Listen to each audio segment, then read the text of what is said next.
Hey guys, कैसे हैं आप सब। I hope you are doing well. I am Sandeep, welcome to CSC circle. तो आज हम डिस्कस करेंगे हमारा जो विजन IAS 2021 टेस्ट सीरीज चल रही है, ठीक है। तो उसी का ये टेस्ट नंबर आपको 27 देखने को मिलेगा। यहाँ पे आपको जो है 27 का ये थर्ड पार्ट आज हम लोग डिस्कस करेंगे, ठीक है। इसमें हम 25 क्वेश्चन टोटल डिस्कस करेंगे और इसका सेकेंड और फर्स्ट पार्ट पहले ही आ चुका है, ठीक है। और इससे पहले हम लोगों ने 101 से लगाकर 26 तक पूरे टेस्ट सॉल्व कर लिए हैं विजन के, ठीक है। और इसके साथ साथ हम लोग जो हमारा चल रहा है टेस्ट सीरीज प्रोग्राम, तो उसके अंतर्गत PCS का भी हम करवा रहे हैं यहाँ पे टेस्ट सीरीज, और जो IAS का जो इनसाइट का टेस्ट सीरीज है हिंदी में, ठीक है, वो भी हम करवा रहे हैं। तो वहाँ पे लगभग हम लोगों ने 4 या 5 टेस्ट कंप्लीट कर लिए हैं तो वो भी आप इसमें देख सकते हैं, ठीक है। तो ये वीडियो देखने के लिए आप मेरे जो यूट्यूब चैनल की होम पेज पे जाएं, वहाँ पे आपको प्लेलिस्ट मिल जाएगी, ठीक है। तो वहाँ से आप देख सकते हैं। और इनकी PDF की अगर आपको लगे कि इसकी PDF भी आपको चाहिए, तो आप लोग टेलीग्राम ग्रुप ज्वाइन कर लीजिए, उसका नीचे लिंक दिया हुआ है, ठीक है। और गाइज थोड़ा प्रॉब्लम आ जाती है, तो यार मतलब कभी कभी जो है दिक्कत आ जाती है, कभी हेल्थ इशू हो जाता है या कोई भी प्रॉब्लम हो जाती है और मुझे थोड़ा बाहर जाना पड़ गया था, तो मैं वीडियो वहाँ रिकॉर्ड नहीं कर पा रहा था, ठीक है। तो इसीलिए इतने दिन वीडियो नहीं आए हैं। और देखो यार, मैंने जो बोला है आप लोगों से कि मैं विजन और जो इनसाइट के हैं वो सारे टेस्ट करवा के आप लोगों को दूंगा। जब तक आपका पेपर होगा उससे पहले पहले मैं सारे कंप्लीट करवा दूंगा, तो उसके लिए आप लोग निश्चिंत रहिए, ठीक है। और जो भी क्वेरी हो आप बताया कीजिए। एक बच्चे ने कहा कि सर करंट के, अगर करंट का डिस्कस ही करना है तो पूरे टॉपिक डिस्कस करो, एक न्यूज़ को क्यों करो। तो यार मैं इसलिए करता हूँ क्योंकि कुछ पर्टिकुलर जो होते हैं इम्पोर्टेंट चीज़ें होती हैं जो क्वेश्चन में प्रीलिम्स में पूछ ली जाती हैं, तो उसको मैं ये कर देता हूँ कि प्रीलिम्स या मेंस में जहाँ भी पूछे जाए, तो उसके लिए क्या होता है कि मैं एक सिंगल वीडियो बना देता हूँ ताकि आप लोगों को ज़्यादा उसके लिए एफर्ट ना करना पड़े। और आप लोग यार करंट तो वैसे भी पढ़ते हो, ठीक है। और एक वीडियो इसलिए बनाता हूँ ताकि आप लोगों को वो चीज़ अच्छे से समझ में आ जाए, और उससे अगर कोई भी उससे रिलेटेड कोई क्वेश्चन बनता है आगे से, ठीक है, तो उसको आप लोग उसको कंसीडर कर लो उसके अंतर्गत, ठीक है। तो इसलिए मैं बनाता हूँ, और अगर आप लोगों को वो नहीं पसंद आ रहा है तो नहीं बनाऊँगा, कोई दिक्कत नहीं, क्योंकि आप लोग देखेंगे तभी तो मैं बनाऊँगा, अन्यथा क्यों बनाऊँगा मैं वहाँ पर, ठीक है। तो जो भी है आप लोग बताइए, अगर आपको ये सेपरेट जैसे करंट के दे रहा था, आर्ट एंड कल्चर के दे रहा था, अगर नहीं चाहिए तो बता देना वहाँ पे, ठीक है। मुझे कोई मतलब इसमें इशू नहीं है, ठीक है। तो चलते हैं अपना टेस्ट सॉल्व करते हैं। ये तो सब चलता रहता है, इधर उधर है। और भी कोई क्वेरी हुआ करे तो यार बताया करो, तो ताकि हम मुझे पता तो चले कम से कम चल क्या रहा है, ठीक है, क्या मतलब प्रॉब्लम आप लोगों को हो रही है मुझसे, ठीक है। तो आप लोगों ने बताया, आपने एक बच्चे ने बताया, मुझे बहुत अच्छा लगा, कोई दिक्कत नहीं है, मैंने उसको डिस्कस कर लिया। अगर आप लोगों को नहीं चाहिए होगी तो ये बता देना, मैं नहीं उसको डिस्कस करूँगा, ठीक है। तो चलते हैं क्वेश्चन नंबर 51 पे, ठीक है। तो इसमें कहा गया है कि ना तो भारत का कोई मूल निवासी और ना ही भारतीय जो राजशाही में प्राकृतिक रूप से जन्म लेने वाला कोई व्यक्ति किसी पद, कार्यालय या रोजगार को धारण करने हेतु तो अपने धर्म, जाति, स्थान, वंश या फिर रंग के आधार पर अयोग्य माना जाएगा, ठीक है। तो यह घोषणा निम्नलिखित में से किस अधिनियम के अंतर्गत की गई थी। तो फर्स्ट ऑप्शन है चार्टर अधिनियम 1833, और बी है हमारा भारत सरकार अधिनियम 1858, चार्टर अधिनियम 1853, और ये तुम्हारा भारतीय परिषद अधिनियम 1881 है। तो देखो, जो ये कहा गया था कि धर्म, जात, वंश और रंग के आधार पर अयोग्य नहीं माना जाएगा, तो ये आया था जो चार्टर एक्ट 1833 का, ठीक है। तो उसमें ये कहा गया था, तो ये हमारा ये वाला ऑप्शन सही हो गया। और इसी के अंतर्गत जो ये विधि आयोग का गठन किया गया था मैकाले की अध्यक्षता में, तो इसीलिए किया गया था कि विधि आयोग बनाया गया था इसमें, इसीलिए ये मतलब घोषणा आई थी इसमें निकल कर, ठीक है। नेक्स्ट है हमारा 52nd। तो इसमें कंपनियों के सार्वजनिक सूचीकरण के संदर्भ में बताना है कि कौन सा स्टेटमेंट सही है। तो फर्स्ट है कि प्रारंभिक सार्वजनिक प्रस्ताव यानी IPO, इनिशियल जो शेयर होते हैं, ठीक है, इनिशियल पब्लिक ऑफरिंग जो की जाती है, उसी के अंतर्गत एक सूचीबद्ध कंपनी नए शेयर जारी करती है। सेकेंड है कि जारीकर्ता के परामर्श से सेबी किसी निर्गत यानी इशू में जो प्रतिभूतियों के मूल्य निर्धारण करता है। तो देखो जो ये जारी किया जाता है आईपीओ, ठीक है, तो इसमें देखो ये सेबी का कोई भी योगदान नहीं होता है। इसमें क्या होता है कि कंपनी जो मतलब वहाँ का एक जो व्यापारी होता है, मतलब जो मतलब बाज़ार की डिमांड होती है और व्यापारी बैंकर से वो परामर्श करता है, ठीक है, उसी के आधार पर वो प्राइस डिक्लेयर करता है। तो ये हमारा इसमें सेबी का कोई इसमें योगदान नहीं होता है, ठीक है, ये उससे स्वतंत्र होते हैं। और ये फर्स्ट वाला सही स्टेटमेंट जो बताया जा रहा है, ठीक है, तो ये फर्स्ट वाला जो स्टेटमेंट है ये भी गलत है, क्योंकि जो आईपीओ होता है, ये आईपीओ जो जारी किया जाता है, ये एक असूचीबद्ध कंपनी मतलब नॉन लिस्टेड कंपनी होती है। ये आईपीओ जारी होने के बाद इसको लिस्टेड की श्रेणी में रखा जाता है, मतलब लिस्टेड करवाया जाता है जब आईपीओ जारी हो जाता है, ठीक है। तो ये दोनों स्टेटमेंट गलत हैं, तो हमारा डी वाला ऑप्शन इसका सही हो गया। नेक्स्ट है हमारा क्वेश्चन नंबर 53।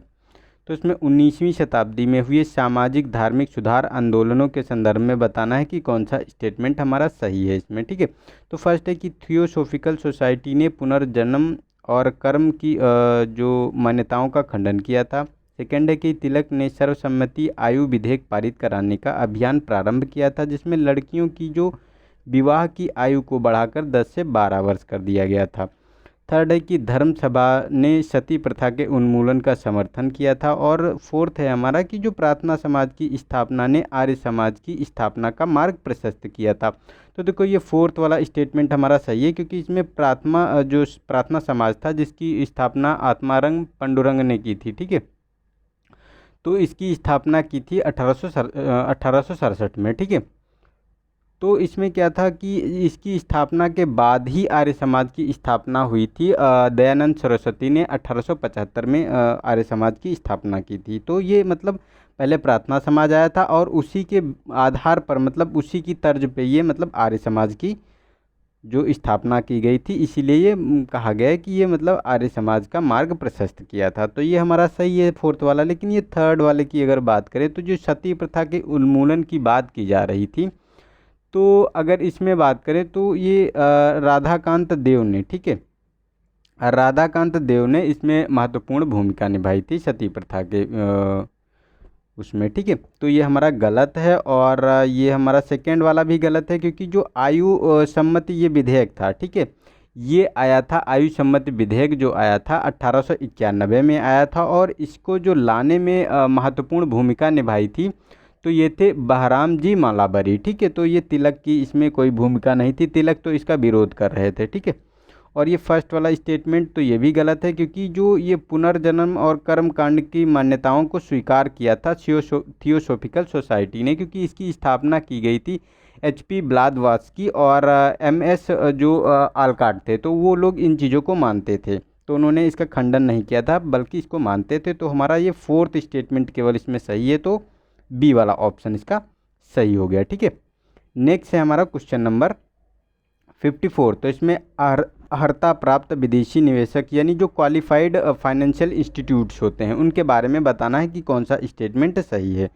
तो क्वालिफाइड जो QFI जो होते हैं, तो इनको सरकारी प्रतिभूतियों यानी जो गवर्नमेंट सिक्योरिटीज़ होती हैं और ट्रेजरी बिलों में निवेश करने की अनुमति नहीं होती है। सेकेंड है कि क्वालिफाइड फाइनेंशियल इंस्टीट्यूट की कुल शेयरधारिता किसी भी समय किसी भी कंपनी की चुकता जो इक्विटी पूंजी के 5% से अधिक नहीं हो सकती। तो ये सही स्टेटमेंट है, क्योंकि ये इस जो कुल पूंजी चुकता जो इक्विटी होती है वो 5% से कम नहीं हो सकती किसी भी समय। तो ये तो हमारा सही स्टेटमेंट है। लेकिन फर्स्ट वाला हमारा गलत है, क्योंकि जो कहा गया है कि ये ट्रेजरी बिल और जो गवर्नमेंट सिक्योरिटीज़ होती हैं इसमें ये निवेश नहीं कर सकते, तो ये गलत है, क्योंकि ये कर सकते हैं, इसमें भी कर सकते हैं और ये जो तुम्हारा कमर्शियल पेपर्स होते हैं, ठीक है, उसमें भी ये लोग निवेश कर सकते हैं। तो ये हमारा सेकंड स्टेटमेंट सही है, फर्स्ट वाला गलत है, तो हमारा बी वाला ऑप्शन इसका सही हो गया, ठीक है।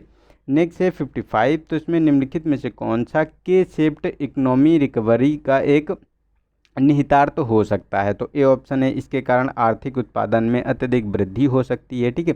सेकेंड है कि इसके परिणाम स्वरूप मांग में आवर्ती कमी हो सकती है। थर्ड है हमारा सी ऑप्शन की अर्थव्यवस्था में आर्थिक असमानताओं को कम कर सकता है।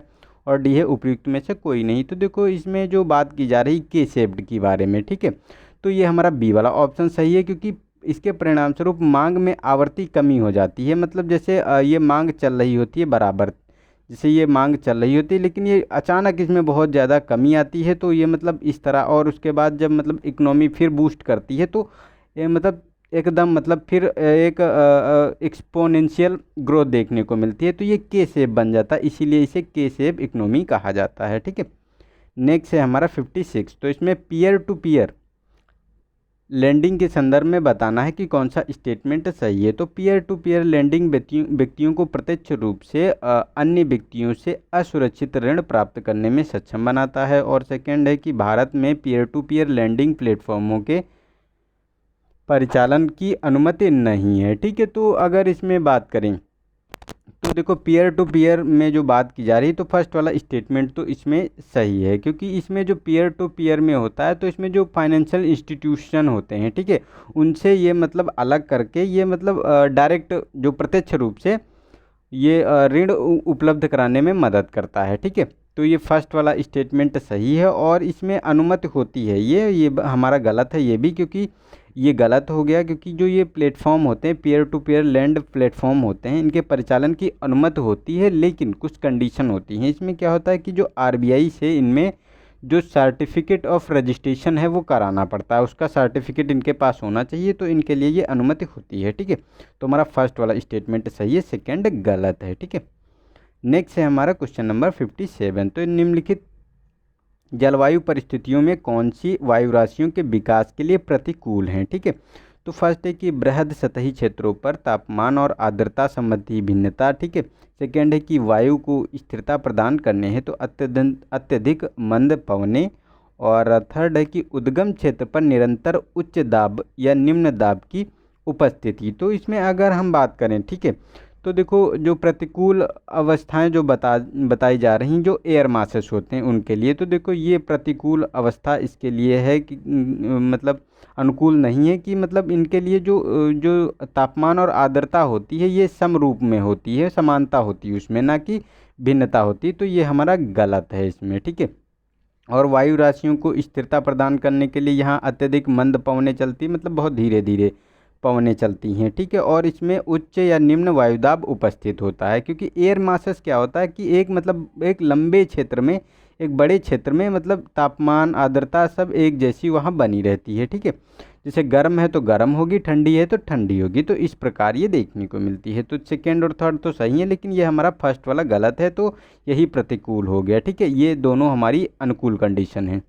नेक्स्ट है हमारा क्वेश्चन नंबर 58। तो इसमें कहा गया कि अकबर द्वारा प्रारंभ किए गए दीन ए इलाही के संदर्भ में बताना है कि कौन सा स्टेटमेंट सही है। तो फर्स्ट है कि इसमें दीक्षा के अतिरिक्त कोई पूजा स्थल और कोई अनुष्ठान नहीं होते हैं। सेकंड है कि इसमें धार्मिक शास्त्रों की सर्वोच्चता में विश्वास किया जाता है। और थर्ड है कि इसमें कोई सम्राट द्वारा अनुमोदन, इसमें केवल सम्राट द्वारा अनुमोदन लोगों को ही सदस्यता के रूप में सम्मिलित होने की अनुमति दी जाती है। तो केवल हाँ सही है ये तो थर्ड स्टेटमेंट, क्योंकि सम्राट इसमें अगर मतलब जो अकबर था उसने अगर अनुमति दे दी तो इसमें और किसी से अनुमति लेने की आवश्यकता नहीं होती थी। और इसमें दीक्षा के अतिरिक्त कोई पूजा स्थल या कोई अनुष्ठान नहीं होता था, एक मतलब ये विचारधारा थी, ठीक है। लेकिन ये सेकेंड वाला जो कहा गया कि इसमें शास्त्रों की सर्वोच्चता थी, तो नहीं, ना तो इसमें कोई शास्त्र थे, ना ही कोई पूजा स्थल थे, ना ही कोई इसका कोई ग्रंथ था, ठीक है। तो ये मतलब फ्री था, ठीक है। तो ये एक विचारधारा के रूप में विकसित हुआ था, ये अकबर ने इसे डेवलप किया था, ठीक है। तो हमारा एक और तीन स्टेटमेंट इसका सही है, ठीक है। तो हमारा सी वाला ऑप्शन सही हो गया। नेक्स्ट है हमारा 59 क्वेश्चन नंबर। तो कहा गया कि निम्नलिखित कथनों पर विचार कीजिए। तो फर्स्ट है कि यह एक प्रवासी पक्षी प्रजाति है जो पूर्वी एशिया के लिए देशज है। सेकेंड है कि इस प्रजाति में मादा बतखों की तुलना में नर बतख अधिक रंग बिरंगे होते हैं। और थर्ड है कि यह बतख भारत में कभी कभी आती हैं, क्योंकि भारत इसके लिए सामान्य प्रवासन मार्ग का भाग नहीं है, मतलब उसके लिए अनुकूल जो दशाएं नहीं हैं इंडिया में, ठीक है। तो बेसिकली ये कहा जा रहा है इसमें। तो देखो अगर ये तीनों विशेषताओं के बारे में बात की जाए तो किस पक्षी के बारे में ये बात की जा रही है, किस पक्षी की ये तीनों विशेषताएं हैं। तो इसमें देखो ए ऑप्शन है ये साइबेरी क्रेन है, ठीक है। और ये ग्रेटर फ्लेमिंगो है और मंदारिन बतख है और ब्लू थ्रोट बर्ड है। तो इसमें देखो ये मंदारिन जो बतख है उसके बारे में बात की जा रही है, क्योंकि इसमें जो नर होते हैं बहुत रंग बिरंगे होते हैं और भारत में ये कभी कभी देखने को मिलते हैं और पूर्वी एशिया के लिए ये एक मतलब देशज हैं, ठीक है। तो ये मंदारिन बतख के बारे में बात की जा रही है इसमें, ठीक है। नेक्स्ट है हमारा 60 क्वेश्चन नंबर। तो इसमें कहा गया कि हाल ही में भारतीय खाद्य संरक्षा एवं मानक प्राधिकरण यानी FSSAI के बारे में food security standard of India authority of India के बारे में, ठीक है। तो इसने तेल और वसा में ट्रांस फैटी एसिड की मात्रा को सीमित कर दिया है। इस संदर्भ में बताना है कि कौन सा स्टेटमेंट सही है, ठीक है।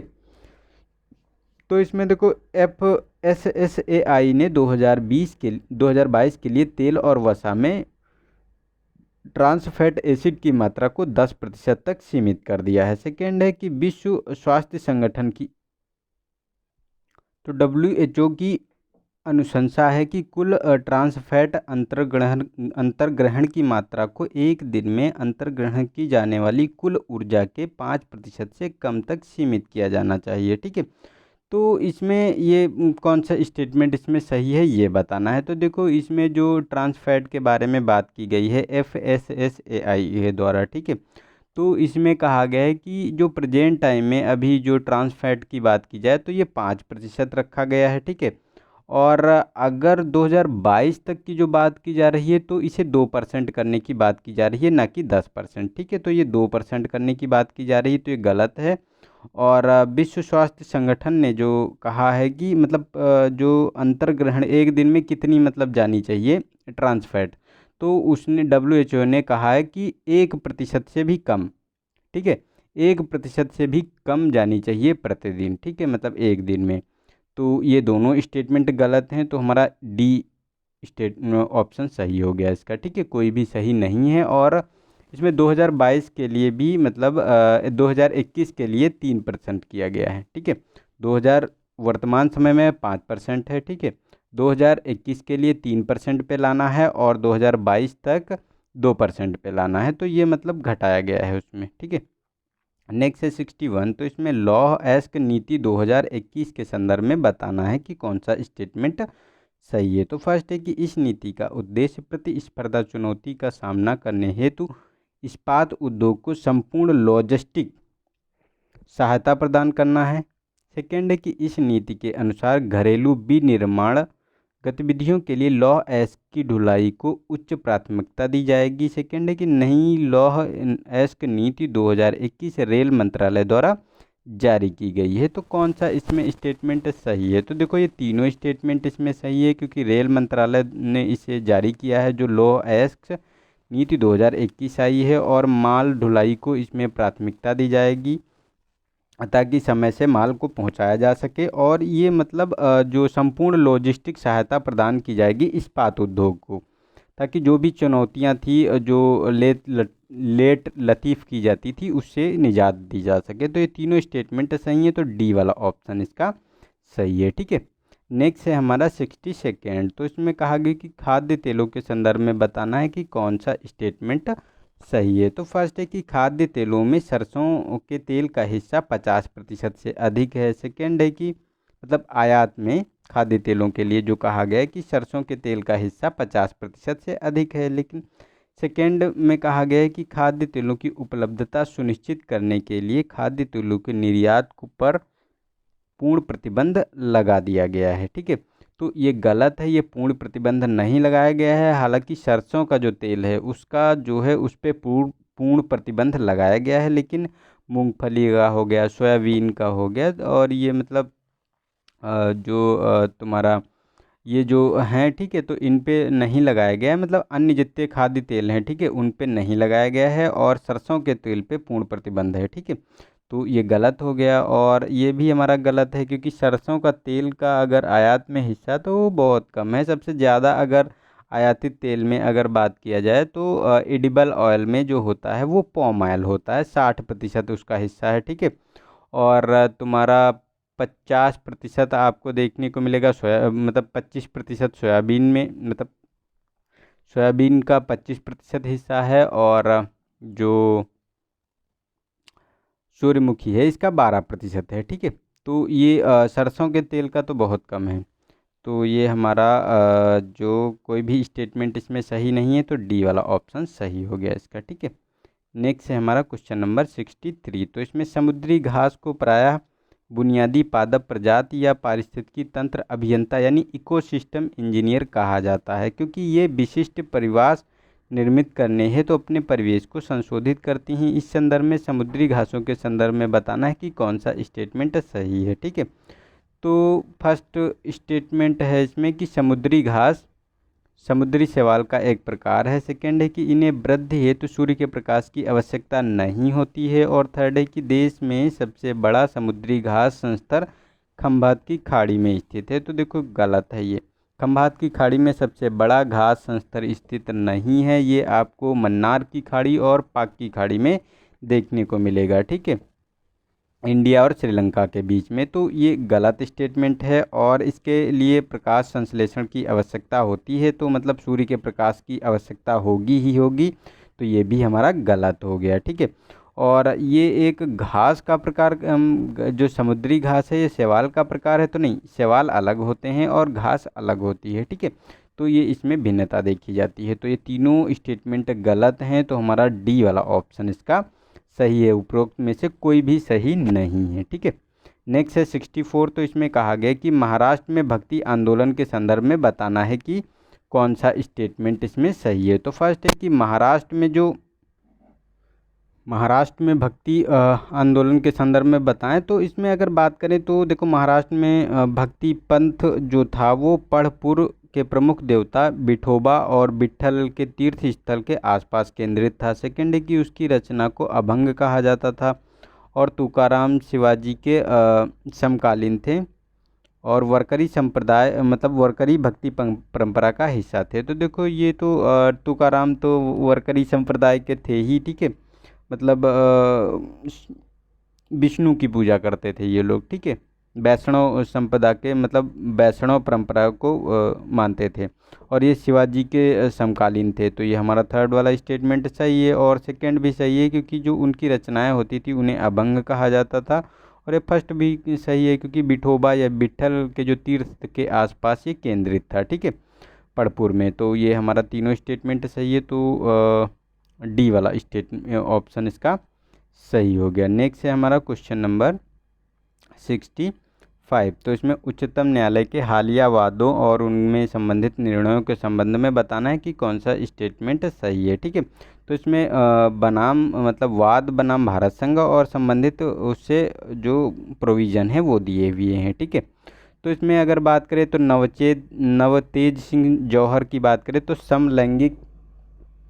समलैंगिकता को वैधता प्रदान करने से और अनुराधा भसीन तो इंटरनेट के माध्यम से व्यापार वाणिज्य की स्वतंत्रता से है। ठीक है, और ये पृथ्वीराज चौहान की बात करें तो पूर्वव्यापी पर्यावरणीय स्वीकृति यानी के बारे में से। तो ये देखो ये हमारा स्टेटमेंट गलत है, क्योंकि पृथ्वीराज चौहान की अगर बात करें तो इनके द्वारा जो मतलब मामला लाया गया था, तो इसमें जैसे ये जो SC ST वाला अत्याचार निवारण संशोधन एक्ट 2018 था उसको मतलब पुनः प्रतिस्थापित करने की बात की गई थी, तो ये उससे संबंधित था, तो ये गलत है। और ये जो पूर्वव्यापी पर्यावरण स्वीकृति थी इसकी अगर बात करें तो जो ये कॉमन काज बनाम भारत संघ का वाद आया था उससे ये संबंधित था, तो ये हमारा गलत हो गया। ठीक है, और फर्स्ट एंड सेकेंड सही है, क्योंकि नवतेज सिंह जौहर जो ये केस आया था ये समलैंगिकता को वैधता प्रदान करने की बात की गई थी, जो ये भारतीय दंड संहिता में धारा 377 है। ठीक है, उसी को हटाने की बात की गई थी। ठीक है,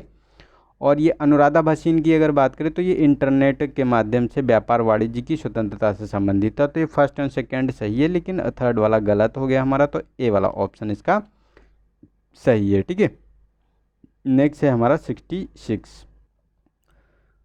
अंग्रेजों द्वारा भारत और पाकिस्तान को सत्ता हस्तांतरित करने के संदर्भ में बताना है कि कौन सा स्टेटमेंट सही है। तो फर्स्ट है कि एटली के वक्तव्य के अनुसार देशी रियासतों के संबंध में ब्रिटिश शक्तियों को ब्रिटिश भारत में उत्तराधिकारी सरकार को हस्तांतरित कर दिया जाना था। सेकेंड है कि भारतीय स्वतंत्रता अधिनियम 1947 के अंतर्गत पंजाब बंगाल प्रांतों की सीमाओं के सीमांकन हेतु एक सीमा आयोग का उपबंध किया गया था। थर्ड है कि भारत की अंतरिम सरकार का गठन अगस्त 1947 में किया था। ठीक है, तो इसमें बताना है कि कौन सा स्टेटमेंट सही नहीं है। ठीक है, तो अगर इसमें बात करें सही नहीं की, अगर इन तीनों स्टेटमेंटों में बात करें जो अंग्रेज़ों द्वारा भारत और पाकिस्तान को हस्तांतरित करने की बात की गई थी, मतलब सत्ता को। ठीक है, तो इसमें देखो फर्स्ट वाला स्टेटमेंट गलत है, क्योंकि जो एटली के वक्तव्य के अनुसार जो कहा था, तो उन्होंने कहा था कि जो ये सत्ता थी वो किसी सरकार को हस्तांतरित नहीं करेंगे। ठीक है, ब्रिटिश भारत उत्तराधिकार सरकार को, ये जो ब्रिटिश शक्तियाँ थी इनको उनकी जो रियासतें थी उनको हस्तांतरित करने की नहीं बात की गई थी। ठीक है, तो ये हमारा गलत है। और सेकेंड तो सही है, क्योंकि बंगाल और प्रांत जो पंजाब प्रांत था, ठीक है, इसकी सीमाओं का सीमांकन के लिए ये स्वतंत्रता अधिनियम 1947 के अंतर्गत ही आयोग का गठन किया गया था। ठीक है, और ये थर्ड वाला स्टेटमेंट ये भी गलत है, क्योंकि भारत सरकार का जो अंतरिम गठन किया गया था तो ये कैबिनेट मिशन के आधार पर किया गया था, ना कि अंतरिम ये जो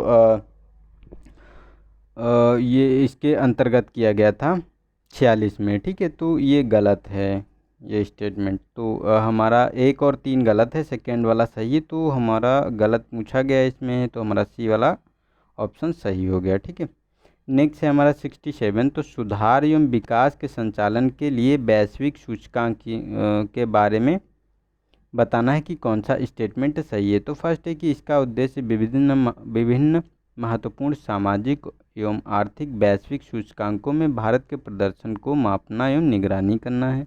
सेकेंड है कि बहुआयामी गरीबी सूचकांक के अनुसार सुधारों के संचालन के लिए नीति आयोग नोडल एजेंसी है। ठीक है, तो इसमें कौन सा स्टेटमेंट सही है ये बताना है हमको। तो इसमें अगर बात करें तो दोनों स्टेटमेंट सही हैं, क्योंकि इसका उद्देश्य ही है सामाजिक एवं आर्थिक वैश्विक सूचकांक में भारत के प्रदर्शन की मापन और उसकी निगरानी करना।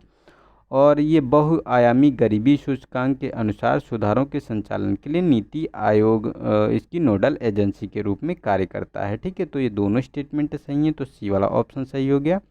नेक्स्ट है 68। तो इसमें कहा गया कि हाल ही में सुर्खियों में रहे brain electric isolation signature profiling के बारे में बताना है कि कौन सा स्टेटमेंट सही है। ठीक है, तो फर्स्ट है कि पूछताछ का एक न्यूरोवैज्ञानिक तरीका है जो मस्तिष्क की वैद्विक गतिविधियों की निगरानी द्वारा किया जाता है। सेकेंड है कि ये लाइट डिटेक्टर परीक्षण के समान होता है। इसमें अभियुक्तों को औषधि द्वारा शांत करके उसके साथ प्रश्न उत्तर सत्र संचालित किया जाता है। तो देखो ये गलत है, ये लाइट डिटेक्टर की तरह नहीं होता है, क्योंकि लाइट डिटेक्टर में क्या होता है कि जो जिसका परीक्षण किया जा रहा है जिस व्यक्ति का, ठीक है, उसके हाव भाव यानी शारीरिक जो उसके हाव भाव या मतलब शारीरिक जो भी उसके बदलाव हैं उनको देखा जाता है, उनको ऑब्जर्व किया जाता है। लेकिन इसमें ऐसा नहीं होता है, इसमें उसके मस्तिष्क में क्या चल रहा है वो जानकारी ली जाती है इलेक्ट्रिकल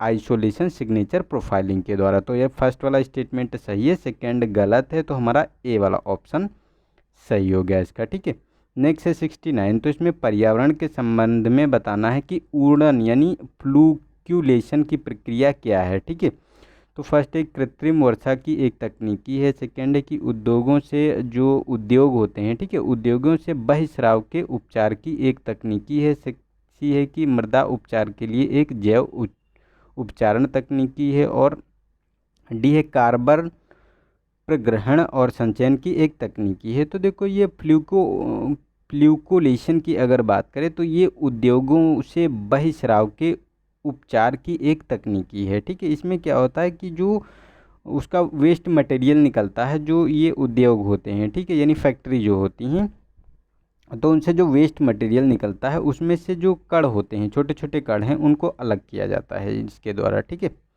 नेक्स्ट है हमारा क्वेश्चन नंबर 70। तो इसमें कहा गया कि इन्वर्टेड ड्यूटी स्ट्रक्चर के संदर्भ में बताना है कि कौन सा स्टेटमेंट सही है। तो फर्स्ट है कि इसके तहत कच्चे माल की तुलना में तैयार माल पर आयात शुल्क की दर अधिक होती है। सेकेंड है कि इन्वर्टेड ड्यूटी स्ट्रक्चर भारत में विनिर्मित कुछ वस्तुओं को अंतर्राष्ट्रीय बाजार में गैर प्रतिस्पर्धात्मक बनाता है। तो ये सेकेंड वाला सही है, क्योंकि इसमें इन्वर्टर ड्यूटी स्ट्रक्चर जो होता है ये भारत में विनिर्मित कुछ जो वस्तुएं होती हैं उनको अंतर्राष्ट्रीय बाजार में गैर प्रतिस्पर्धात्मक बनाता है। क्योंकि इसमें क्या होता है कि जो तैयार माल होता है, ठीक है, तैयार माल पर कम मतलब शुल्क दर होती है कच्चे माल की अपेक्षा, ठीक है। कच्चे माल पर ज़्यादा होती है और तैयार माल पर कम होती है, ताकि उसकी प्रतिस्पर्धा कम हो, उसको मतलब अंतर्राष्ट्रीय मार्केट पे उसकी डिमांड ज़्यादा क्रिएट करने की कोशिश की जाती है। तो ये फर्स्ट वाला गलत है और सेकेंड सही है, तो हमारा बी वाला ऑप्शन इसका सही हो गया, ठीक है। नेक्स्ट है 71। तो इसमें कहा गया कि महासागरीय धाराओं की विशेषताओं के संदर्भ में बताना है कि कौन सा स्टेटमेंट सही नहीं है, ठीक है। तो फर्स्ट है कि महासागरीय धाराओं की गति गहराई के साथ कम हो जाती है। सेकेंड है कि सतही धाराओं में कुल सागरीय जल का अधिकांश भाग समाहित होता है। तो नहीं, सतही नहीं, जो गहराई की जो जल धाराएँ होती, महासागरीय जो धाराएँ होती हैं, ठीक है, उसमें अधिकांश भाग समाहित होता है जल का, महासागरीय जल का। लेकिन ये सतही धाराओं में ये कम हो जाता है, उसमें नहीं होता है। तो ये गलत पूछा गया है, तो हमारा बी वाला ऑप्शन सही हो गया। फर्स्ट वाला स्टेटमेंट हमारा सही है, ठीक है। नेक्स्ट है 72। तो निम्नलिखित घटनाओं पर विचार कीजिए। तो इसमें चटगांव शस्त्रागार लूट है, हिंदुस्तान रिपब्लिकन एसोसिएशन का गठन, काकोरी ट्रेन डकैती की घटना और लाला लाजपत राय की मृत्यु के लिए उत्तरदायी लाठीचार्ज में शामिल जॉन सैंडर्स की हत्या, ठीक है। तो इसमें बताना है कि कौन सा स्टेटमेंट, मतलब इसको ऑर्डर में लगाना है, घटनाओं को ऑर्डर में लगाना है कि कौन सबसे पहले हुई है, उसके बाद और उसके बाद, ठीक है। तो काल क्रम में लगाना है इसमें। तो इसमें चटगांव शस्त्रागार की अगर हम बात करें, ठीक है, तो ये चटगांव शस्त्रागार जो घटना हुई थी ये 1930 में देखने को मिली थी, ठीक है। सूर्य सेन के द्वारा इसका प्रतिनिधित्व किया गया था। इंडियन जो हिंदुस्तान रिपब्लिकन एसोसिएशन के गठन की बात करें तो 1924 में इसका गठन किया गया है।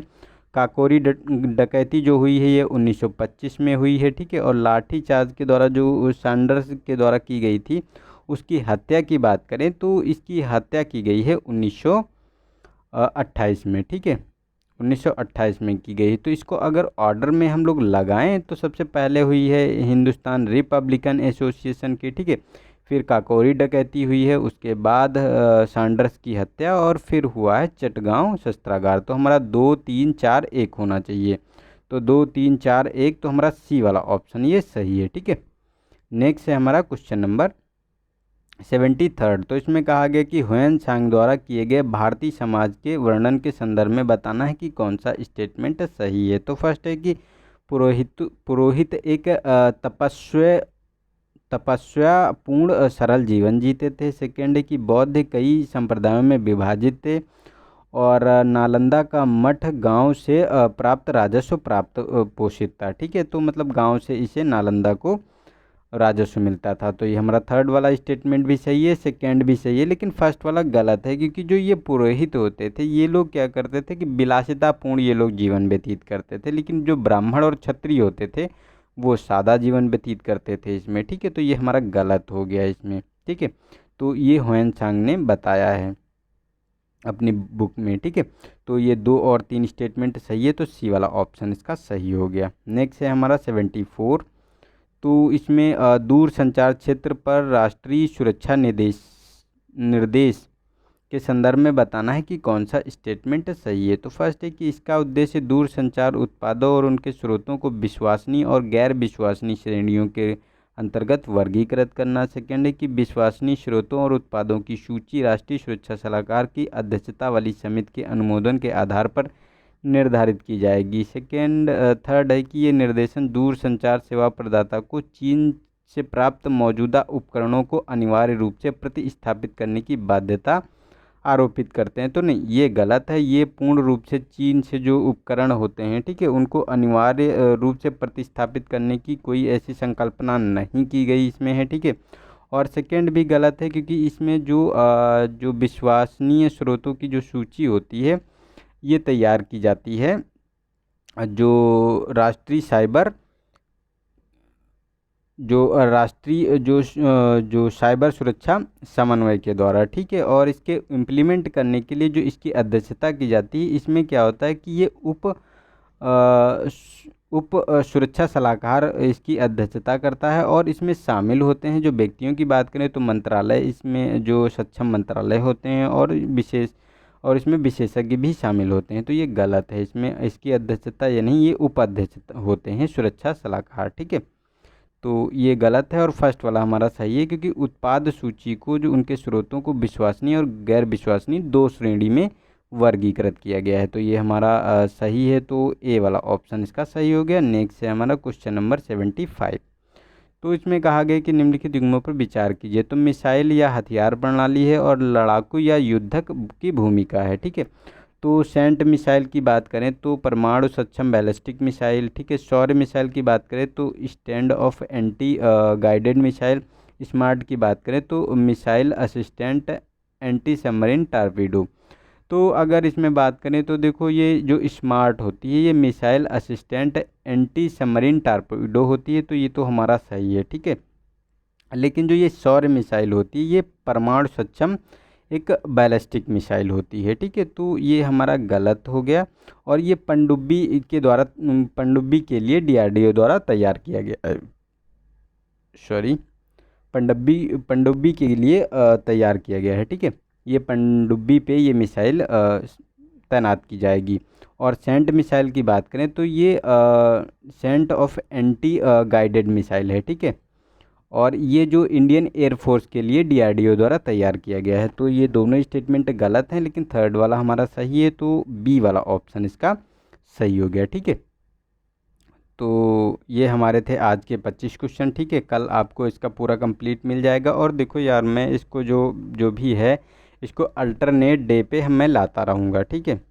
कल मतलब पीसीएस का आएगा, उसके बाद फिर इसका ये विजन का आएगा, फिर आएगा आपका जो इनसाइट का आएगा। तो इसी तरह आपको अल्टरनेट डे पे मिल जाएगा इसको। तो इसके लिए आप लोग को यार करता रहता हूँ, बस ये है कि थोड़ा सा मतलब जब बाहर जाना होता है ना कहीं पे यार, अभी आपको भी बाहर जाना पड़ जाए तो वहाँ पे कहाँ चीज़ें उपलब्ध हो पाती है सारी हैं, ठीक है। तो इसके लिए थोड़ा सा मतलब यार एडजस्ट कर लिया करो। अब बाहर गया हुआ था मैं, नहीं कर पा रहा था चीज़ों को, वहाँ पे नहीं हो पा रही थी, ठीक है।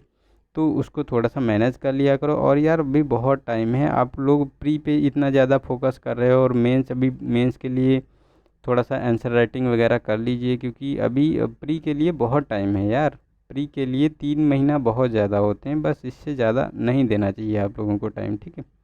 तो आज के लिए इतना ही, और आई होप आप लोगों को अगर वीडियो अच्छा लगा हो तो इसे लाइक वाइक भी थोड़ा सा कर दीजिए, ठीक है। तो आज के लिए इतना ही, मिलते हैं नेक्स्ट वीडियो में, तब तक के लिए नमस्कार, जय हिंद, जय भारत।